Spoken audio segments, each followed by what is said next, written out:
They're an extremely thick, flexible material. Inside looking out, they're very transparent, but they have a reflective coating on them to reflect all the heat and UV. So from the outside in, it's basically mirror blackout tint, yet you have great visibility looking outside the airplane. They're custom fit for each window. Think mirror side out, left side of the aircraft is black Velcro pull tabs, right side of the aircraft is blue Velcro pull tabs, and you can't go wrong. They say remove them if you're going to leave it parked and then a temperature is going to be above 90. I have to investigate that. I mean, it kind of makes sense. You figure how hot a car gets on the inside sitting out in like the Florida sun. I'm really not even sure how avionics and stuff stand those kinds of intense temperatures.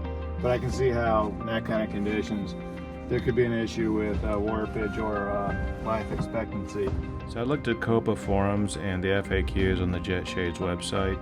Initially I was confused by some of the numbers, but then when I thought about it, it made sense. Now in JetShades tests, when it's 90 degrees in the direct sunlight, the aircraft temperature reaches upwards of 140 degrees. Now, the JetShades are designed to withstand temperatures of 150 degrees or more. However, when the JetShades are left in the windows, even though they're incredibly efficient at reflecting solar energy, anything isn't 100%. So they are going to absorb some of the energy. And their tests revealed that they got 20 to 30 degrees hotter than the ambient temperature inside the aircraft in extreme conditions, which would mean that they're reaching temperatures of 170 degrees, which would be more than what they're built to withstand. Now, on the forums, a lot of people said they just pulled out a little bit of the top to create an additional air gap and or put the cover over the top of the aircraft in those conditions with good results, though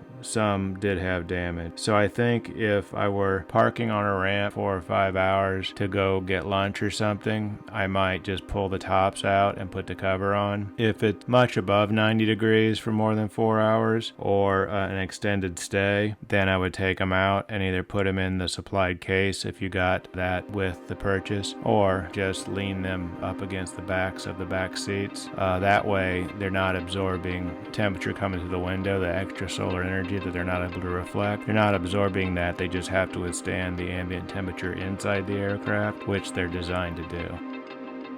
I'm putting the top and a little bit of this top corner and the top edge. I'm getting that up in the jamb, and then I'm bowing it out, tucking the top, the bottom corner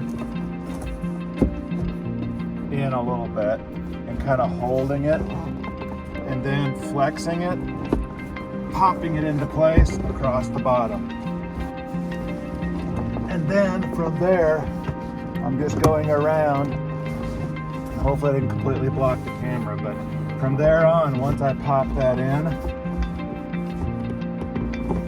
I'm just working my way around to get them tucked in place now.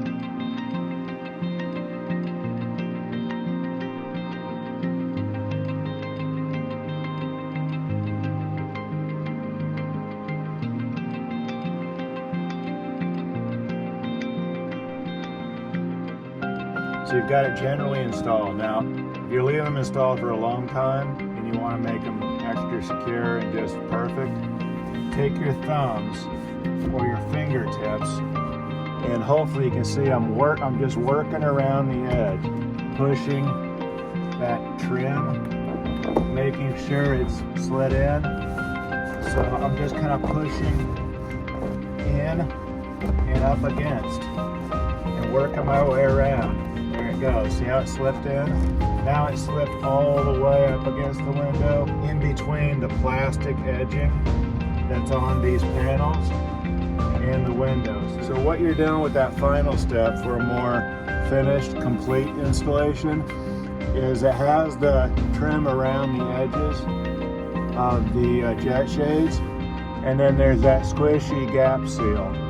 And you're basically compressing that and trying to get it to slip in between the gap between the headliner and the window. To give you these pull tabs that you want to leave on there, because you'd literally never get these things out once you pushed them in if you didn't have those tabs. And for removal, what you want to do is you kind of want to just pull down on this, and you want to flex it out like this. And here's the top of that one.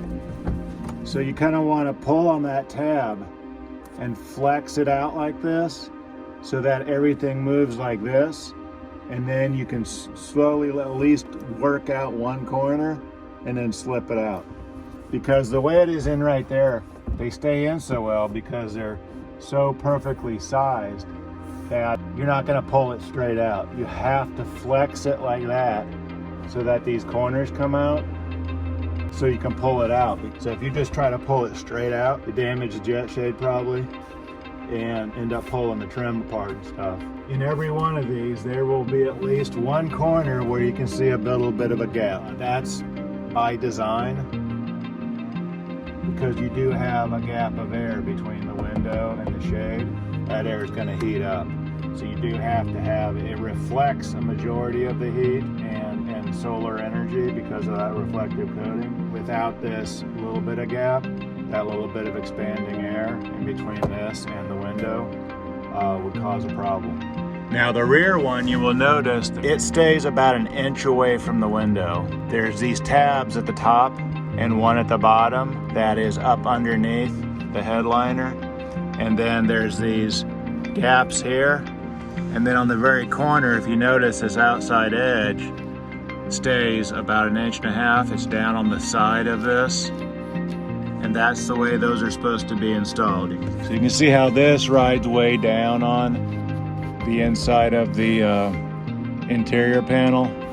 And there's a big gap here, and then that's an inch or more away from the window.